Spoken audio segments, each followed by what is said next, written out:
Hey friends. Whew! Just had some very powerful sessions this morning. One for me with my coach, and then a couple with students and clients of my own. And man, if this whole being on a conscious living path thing doesn't just keep it interesting, I don't know what it is. It's incredible how much movement can happen in how little time, and how it feels like when certain things are ready to move, it's like the universe just gives you an accelerator, and it's like being pushed on, it's like one of those rides at the amusement park where it just shoots you up in the air before you even know what's happening. So that's where I'm kind of coming from right now. Just got off a session a few minutes ago. And so, but what came up this morning, I noticed something. I noticed, there's something that I've talked about, my sort of injustice, what I'm calling now my injustice warrior. I've learned to identify a part of myself that I would call my injustice warrior. And basically, this part of me, it's like a fire that gets inflamed when either I experience something that I perceive as an injustice, or when I just witness injustice. Because I can get just about as inflamed over injustice when I'm not the one suffering. But if I watch someone, like someone in a position of power, this is the one that really gets me. If I watch someone in a position of power really abuse someone that has less power, I go to war. I'm ready to launch the attack. And of course, I would say I rarely actually do go to war in that way. A lot of times these are situations where, we're not talking about genuine humanitarian crisis or something. We're talking about moments I witness in my life. And there's a level of what response is appropriate here, and I'm generally able to keep myself within that. But that doesn't change the intensity of the experience, and it doesn't change the fact that it's something that feels like a kind of borderline obsession. And furthermore, there are moments where I really kind of do react inappropriately. If I feel a sense of injustice in my personal relationships, I can react really strongly in a way that's kind of disproportionate to what's happening. It's almost as though the violation of the principle is grounds for going to all out confrontation, because I don't feel like I'm just defending this moment or this situation or this set of circumstances. I feel like I'm defending the principle of justice in the global sense. So my personal emotional response is just way out of proportion to what might actually be transpiring in the moment, or what I might actually be receiving from someone. And what I identified this morning was it came through to me in reflecting on a couple of recent situations. It came through to me that's a childish response. It's not just a childish response, it's a childhood response. It's like that's my inner child railing against my own powerlessness, maybe.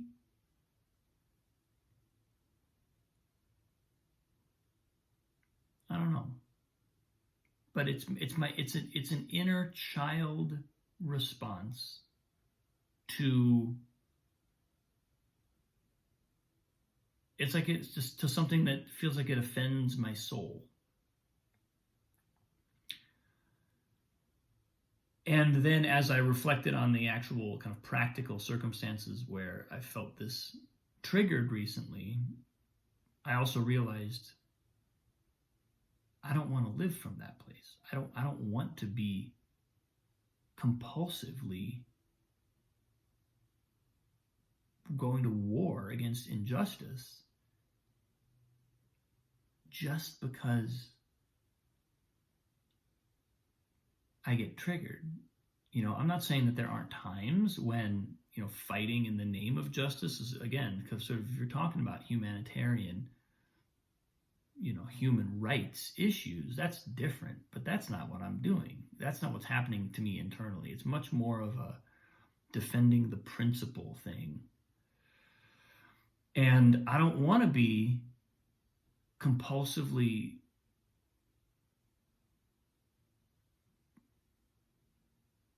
going into combat with the literal people around me who are the people closest to me generally, just because I have this kind of fixation on injustice. So that was what came through to me this morning while I was doing qigong. Actually, it was before I meditated. And then I got on a call with my coach, who, again, she's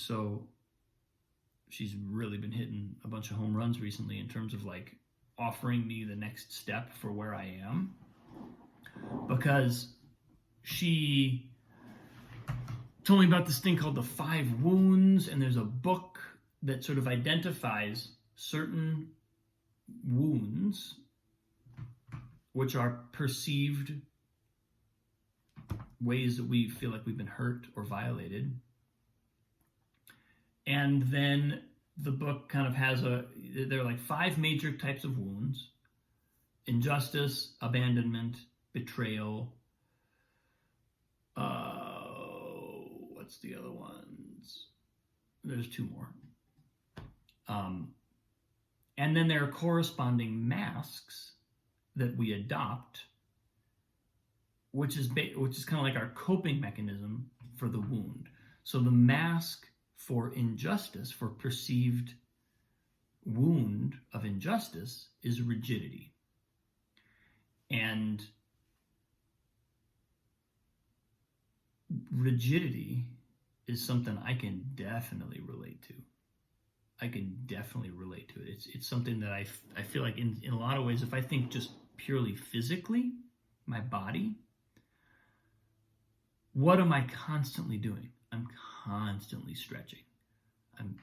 If I don't do my qigong routine in the morning, my body feels constricted.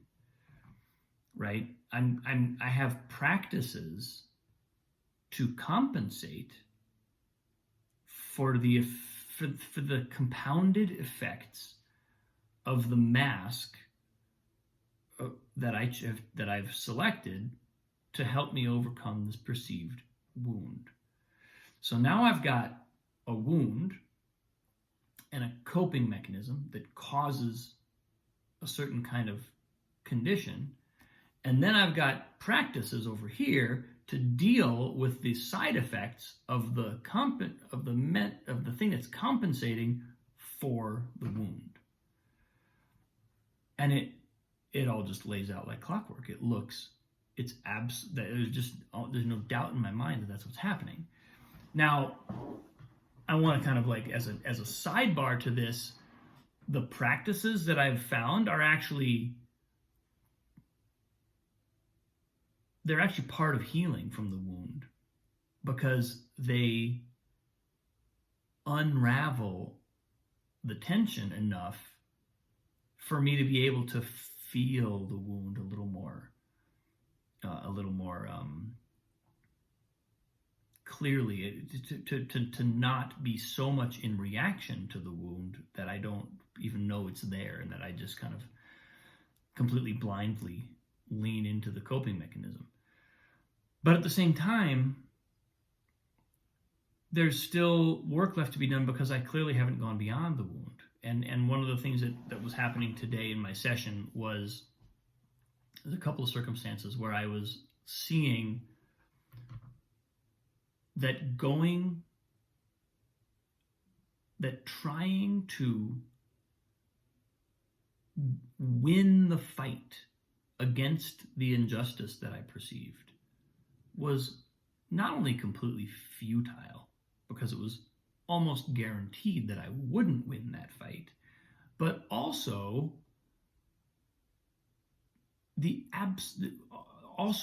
even if I did manage to win that fight, that's not the real victory. The real victory is seeing that this is my wound, this is my perceived way that I feel damaged or violated, and not resonating with circumstances that continue to deliver that experience. So it's almost like a literal definition of transcendence. Not allowing myself to be pulled into resonance with circumstances that confirm that I am violated by a sense of injustice. Because as long as I am still in that pattern, as long as any time a circumstance rolls around that tastes like, looks like, smells like injustice, I'm going to pounce all over it. I'm never free. I never actually get free. I might even develop a pattern where I just defeat injustice and I just crush it. I just dominate it. But I still spend all day, every day in that conflict. Well, where's the victory? Where's the actual growth in that? So this was really huge in presenting to me a way of understanding what's happening. And when I feel that trigger, when I feel that flick of like that switch goes and I'm like, now I'm in a fight for the principle of justice, to really see what's happening there, to know that I am now in that mode. I'm in my injustice warrior mode. And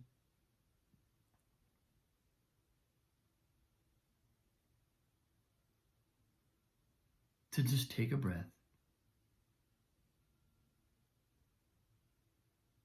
and know what a true victory looks like. To know, because then it's like a whole different set of options present themselves. It's no longer, I'm fighting a different battle.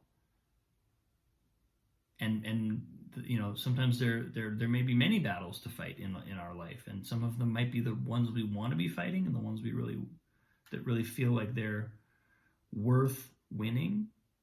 And then there may be some that feel like they're not worth winning. And I can't discriminate between those. When I'm in injustice warrior mode, I can just I'm compelled. It's compulsive behavior from that place. So this was big. It gives me a way of seeing myself and seeing my experience. And I made a couple of what felt like really big decisions just this morning that feel like transcendence. They feel like movement beyond the shackles of that pattern. So I'm super grateful for that, and I'm feels really good. It feels like growing beyond a pretty entrenched and a pretty prominent pattern in my life. So I will keep you updated, but it's definitely a step. That's where I am today, folks. Thank you for watching. I appreciate you. Love you. Have a great day. I'll see you tomorrow.